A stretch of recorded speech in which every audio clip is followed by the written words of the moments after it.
ગુજરાતનું નવું કરોડપતિ મંત્રીમંડળ માત્ર 4 સભ્યો જ લાખોપતિ। કેબિનેટમાં રીવાબા જાડેજા સૌથી ધનિક મંત્રી।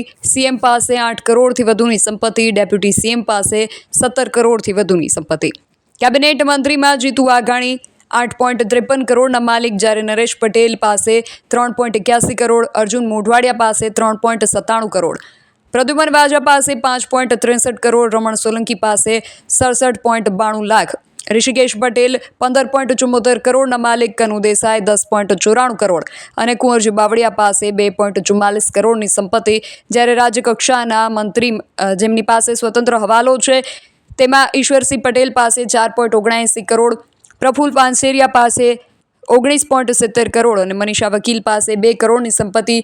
રાજ્યકક્ષાના મંત્રીઓમાં પરસોત્તમ સોલંકી 53.52 કરોડ, કાંતિ અમૃતિયા 2.92 કરોડ, રમેશ કટારા 1.28 કરોડ, દર્શના વાઘેલા 2.75 કરોડ, કૌશિક વેકરિયા 3.56 કરોડ, પ્રવીણ માળી 5.61 કરોડ, રીવાબા જાડેજા 97.36 કરોડ, જયરામ ગામિત 46.96 લાખ, પીસી બરંડા 2.35 કરોડ, સંજય મૈડા 4.82 કરોડ, ત્રિકમ છાંગા 99.31 લાખ, સ્વરૂપજી ઠાકોર 61 કરોડ અને કમલેશ પટેલ 1.87 કરોડના માલિક।